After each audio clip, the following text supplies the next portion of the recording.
You open your favorite social media app just to kill 5 minutes. 10 minutes later, you've seen a better phone, a dream vacation, a swank lifestyle. You close the app, and somehow, what you already have doesn't feel like enough anymore.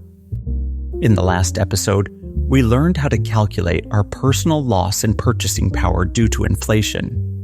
But there's another kind of inflation, more insidious than rising prices. It's the inflation of desires within us. And it's often far more destructive than monetary inflation. The good news? Unlike monetary inflation, which we can't control, this inflation can be conquered. And in this episode, I'll show you exactly how. Welcome to Common Sense Money, where I share actionable techniques, tips, and tools to assess and grow your money.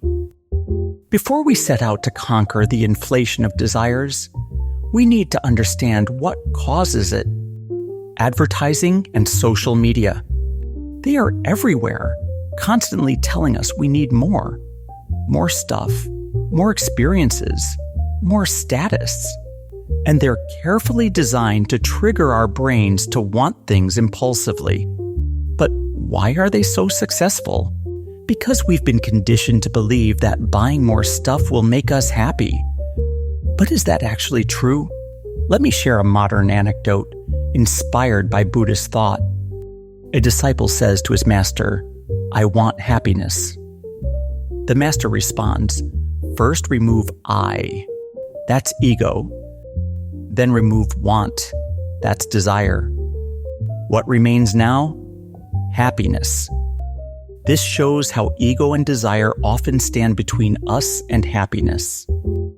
I am not asking you to relinquish the world and become a monk, but there is a powerful principle in there. If you can try and delink your ego from material things and link it instead to your skills, talents, and knowledge, then you will transform your life and take back control of your mind from advertising and social media. The point is, when you link your sense of worth to what you can grow inside yourself, rather than what you can buy, you take control of your materialistic desires. And now that we know how to control our desires, let me introduce the most powerful superpower against their inflation within us: thrift. Today, thrift usually means careful use of money, but it has an interesting history. It comes from the Old Norse word thrif, which meant prosperity. As we go through this episode, keep this in mind.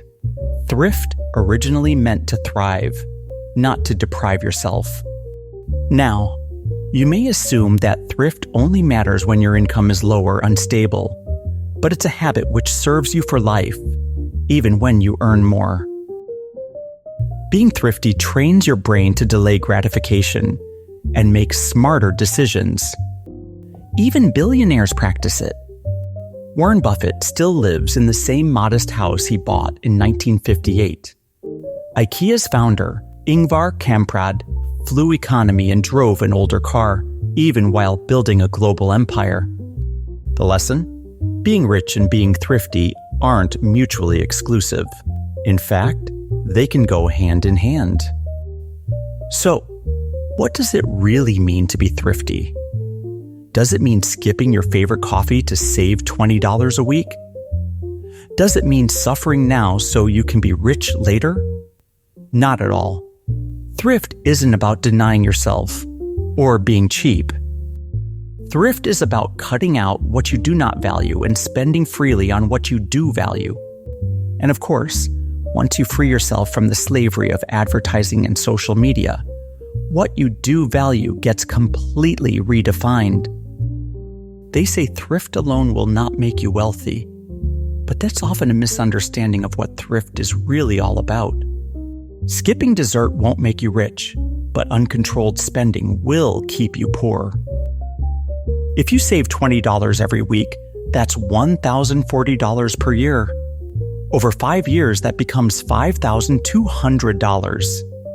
Now, $5,200 isn't exactly wealth, but it can stop you from using a credit card in an emergency.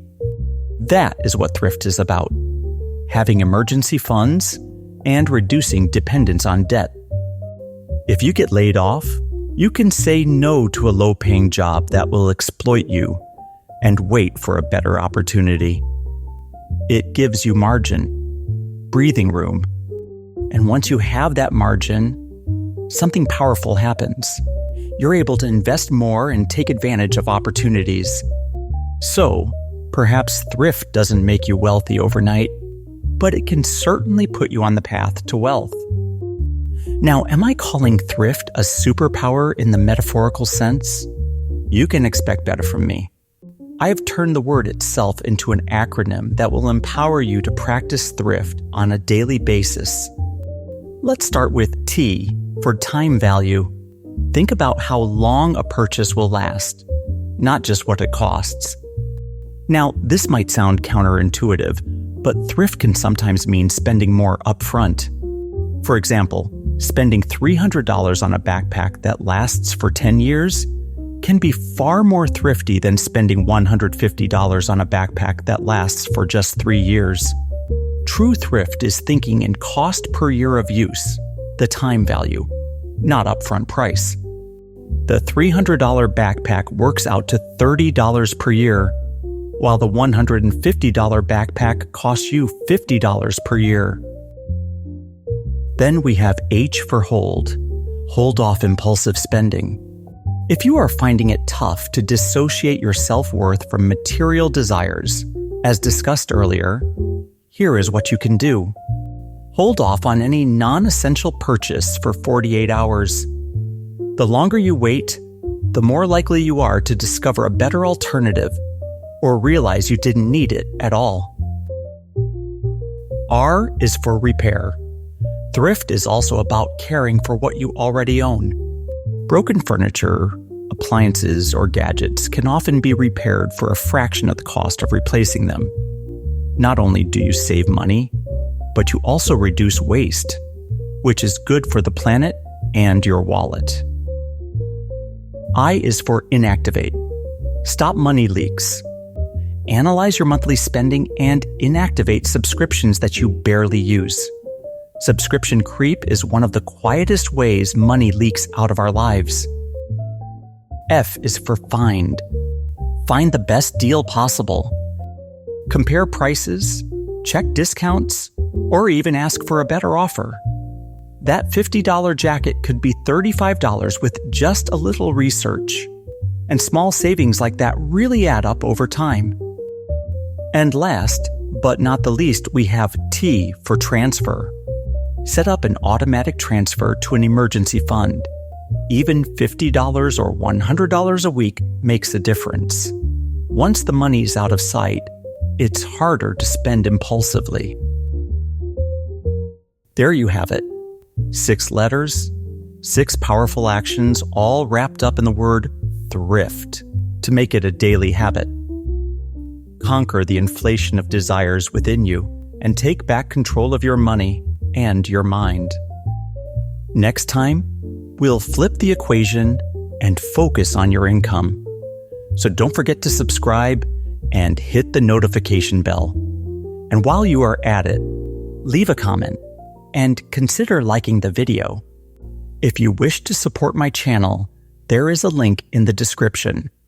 Thank you for watching,